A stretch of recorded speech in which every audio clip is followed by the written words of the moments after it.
আমি কয়েক বছর আগে একটা গল্প শুনেছিলাম। ঘটনাটি সম্ভবত মধ্যপ্রাচ্যের কোনো এক দেশের। এক স্বামীহারা মহিলা তার সন্তানকে অনেক কষ্ট করে মানুষ করে। ছেলেটি দিনে দিনে অনেক বড় হয়, স্কুলে পড়ে, কলেজে পড়ে। এভাবে সে একদিন অনেক বড় বিদ্বান হয়। স্কুলে পড়া অবস্থায় মা প্রতিদিন তাকে নিয়ে স্কুলে আসতো।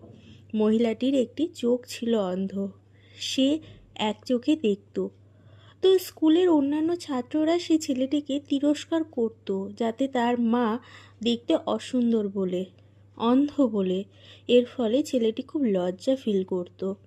মা যাতে স্কুলে না আসে সেটি ছেলেটি চাইতো। এভাবেই ধীরে ধীরে মায়ের প্রতি ছেলেটি ঘৃণা জন্মাতে থাকে।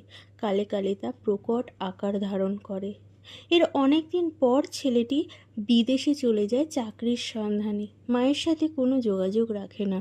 সেখানে সে বিয়ে করে, ভালো চাকুরি করে, আর তার সন্তানও হয়। তারা তাদের নিয়ে বেশ সুখে শান্তিতে বসবাস করে। মায়ের কোনো খোঁজ খবর রাখে না, জানেও না যে মা বেঁচে আছে না মারা গেছে।